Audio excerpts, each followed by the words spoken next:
लोकसभा चुनाव के लिए बीजेपी ने बदली अपनी रणनीति, अब मायावती की राह चलेगी बीजेपी। 2024 चुनाव से पहले बीजेपी की इस पहल से बदल जाएंगे सारे सियासी समीकरण, अब बीजेपी करेगी बदलाव। दलितों को साधने के लिए अब बीजेपी ने मायावती के नक्शे कदम पर चलने की बनाई रणनीति, ऐसे दलितों को हाथ करेगी बीजेपी। बीजेपी की इस रणनीति के बाद होगा खेला, लोकसभा चुनाव में बीजेपी की रणनीति बिगाड़ सकती है विपक्षियों का सियासी गणित। आगामी लोकसभा चुनाव 2024 के मद्देनजर देश की सभी बड़ी पार्टियों ने अपनी कमर कस ली है। इसी क्रम में बीजेपी भी लगातार कदम उठाने में लगी हुई है, जहां एक और पार्टी के कई बड़े नेता आगामी लोकसभा चुनाव में उत्तर प्रदेश की 80 में से 80 सीटें जीतने का दावा कर रहे हैं। वहीं अब 2019 के लोकसभा चुनाव में हारी हुई 14 सीटों पर 2024 में कमल खिलाने की तैयारी के लिए बीजेपी ने लखनऊ कार्यालय में बैठक की है। बीजेपी अब बसपा की पुरानी रणनीति सोशल इंजीनियरिंग के रास्ते पर भी चलती हुई दिखाई दे रही है।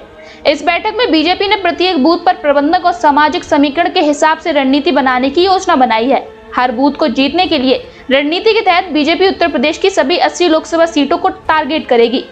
उत्तर प्रदेश की राजधानी लखनऊ में शुक्रवार को बीजेपी की लोकसभा प्रवास योजना के तहत मैनपुरी, अंबेडकर नगर, लालगंज, श्रावस्ती लोकसभा क्षेत्र के संयोजक, प्रभारी और विस्तारकों की बैठक हुई। इस बैठक में भारतीय जनता पार्टी के राष्ट्रीय महामंत्री सुनील बंसल ने कहा कि बूथ स्तर पर सूक्ष्म प्रबंधन और टीम वर्क से ही जीत का लक्ष्य प्राप्त होगा।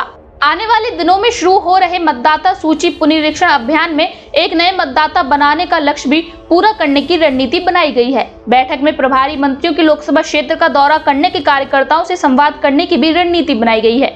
इसके साथ ही उनके फीडबैक के आधार पर समस्याओं के समाधान करने और हारी हुई सीटों पर मंडल प्रवासी तैनात और मंडल स्तर पर चुनावी योजना तैयार करने की भी रणनीति बनी है। उन्होंने सोशल इंजीनियरिंग पर भी जोर दिया है। बीजेपी ने हारी हुई सीटों को जीतने की रणनीति के मंथन में रायबरेली और मैनपुरी को लेकर विशेष चर्चा हुई। यूपी की यह दोनों सीटें ऐसी हैं जहां बीजेपी अब तक एक बार भी नहीं जीत पाई है। बैठक में 2024 में इन दोनों सीटों पर भी कमल खिलाने पर मंथन हुआ है।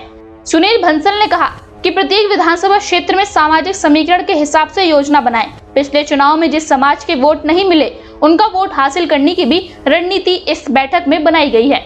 Bureau report, news crowd.